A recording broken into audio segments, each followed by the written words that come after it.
原来还有这种生姜，天哪，千万不要买，菜贩子自己都不吃，看完提醒家人。大家好，欢迎来到美食菜味。生姜在我们的日常美食当中呢，应用特别广泛，可以给肉类去腥增香，还可以用来熬姜汤、煮姜茶、做姜汤，可以说是做法多种多样。每家每户基本上都会必备生姜，用于每天的日常烹饪所需。那么我们在购买生姜时，如何才能辨别有毒生姜，买到优质的生姜呢？下面我教您区分方法。首先我们来看颜色，市面上生姜颜色深浅不一，而且有的泥土斑驳，有的黄亮诱人。一般来说，比较好的生姜的颜色都是暗黄的，千万不要买那种表皮光鲜亮丽的生姜，因为生姜呢是生长在泥土之中的，它的生长环境就决定了它的表皮不可能是光鲜亮丽的。优质的生姜一般表皮粗糙，颜色淡黄，略带一些泥土的痕迹。正常的老生姜颜色会比较深，呈暗黄色，而嫩生姜颜色则相对较浅。总之，挑选生姜时应该选择颜色自然、淡黄且表皮粗糙的，带有泥土的会更好，避免选择颜色过于鲜艳或异常的生姜。一般来说，光鲜亮丽的生姜十有八九都是有硫磺熏制过的，所以如果遇到那种表皮特别光鲜、特别亮丽、非常好看的生姜，就要提起警惕了。这种生姜一般来说呢都是硫磺熏过的，我们不要被它好看的外表所蒙蔽。第二，搓一搓姜皮辨别好坏。生姜虽然表面泥土很多，都是黄黄的泥土，但这并不影响新鲜的生姜表皮隐藏在下面。如果不能一眼看得出，那就用手去搓表面。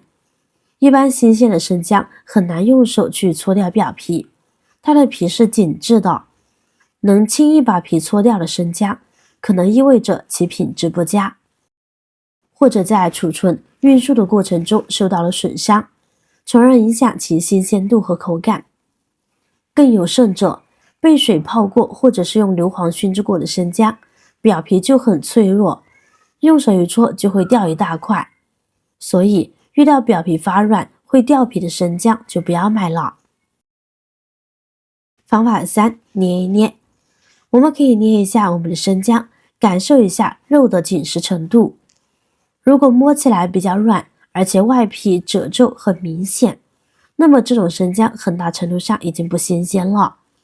而要购买那种表皮按压起来肉质非常紧实的生姜，这种生姜才是比较新鲜的、比较优质的生姜。还有，捏一捏生姜头，如果会出水一定不要买，不是被水泡过，就是被硫磺熏过。正常的生姜不会出现这种情况。还有一个方法，我们购买时悄悄地掰一半，这个方法再简单不过了，直接将生姜掰成2半，看里面的本体。新鲜的生姜一定是呈鲜黄色的，而变质的生姜一定是发黑发灰的。而新鲜的生姜在掰开时还会有汁水横流，整个生姜是很饱满很充实的。如果内部掰开没有汁水很扁，就不要买了。方法4，如果你是购买老姜的话，挑选有姜芽的会更好。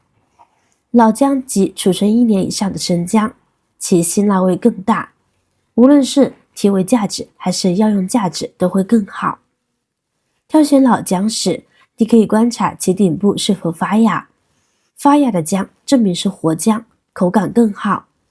但需要注意的是，发芽过多的生姜呢也不宜购买，因为过度的发芽会消耗生姜内部的养分，影响其品质，就有一点小芽眼的就是最好的了。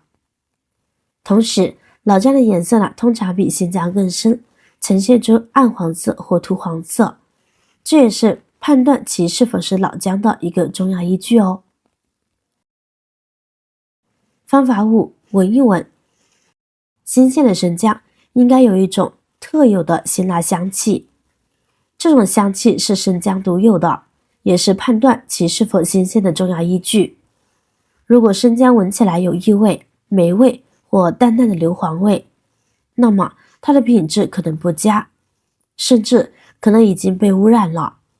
这样的生姜不仅无法为你带来美味，反而可能会对你的健康造成不良影响。因此，在购买生姜时，一定要仔细闻其气味，确保它是新鲜且健康的。掌握了挑选生姜的方法后，接下来让我们一起探讨生姜的知识吧。有说法称烂姜不烂味，坏了的姜还可以继续吃，您认为对吗？虽然烂姜不烂味，但是坏了的生姜真的不能再继续吃，因为烂姜会产生一种叫做黄樟素的物质。在抑制毒化学品管理条例中，黄樟素被列为一类抑制毒化合物，吃多了可能诱发多种疾病，严重危害人体的健康。在日常饮食中，我们应该尽量避免吃烂姜。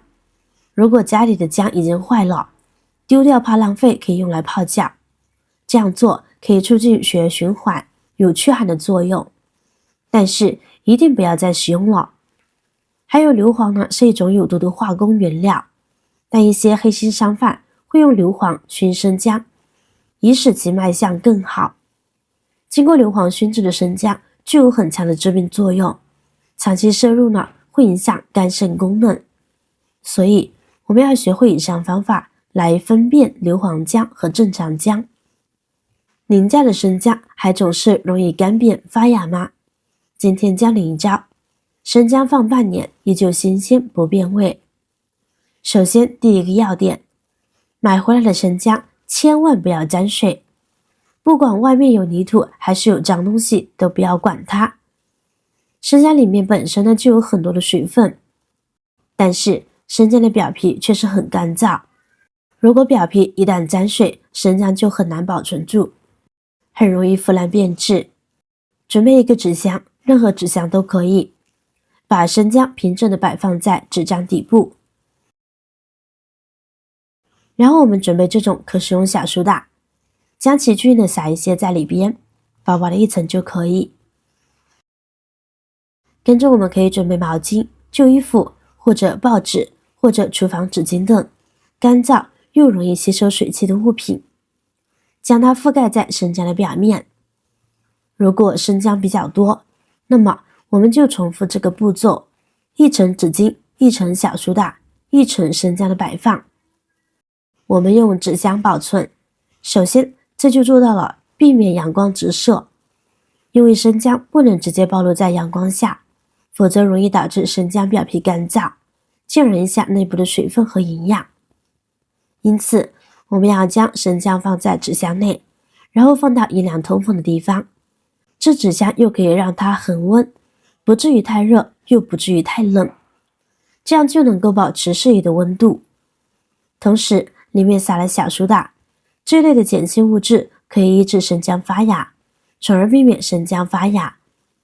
最后我们将盒子密封好，找到合适的地方存放好，用这个方法就不用担心生姜变坏啦，就是2-3个月拿出来，保证它还跟刚从地里挖出来那样又香又鲜。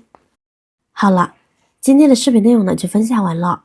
如果我的内容对你有帮助，别忘了动动你发财的小手，给我点个赞，加个关注哦。点击我的头像，还可以观看更多的精彩内容。每天呢都会分享不一样的精彩内容。我是瑶瑶，我们下期视频再见，拜拜。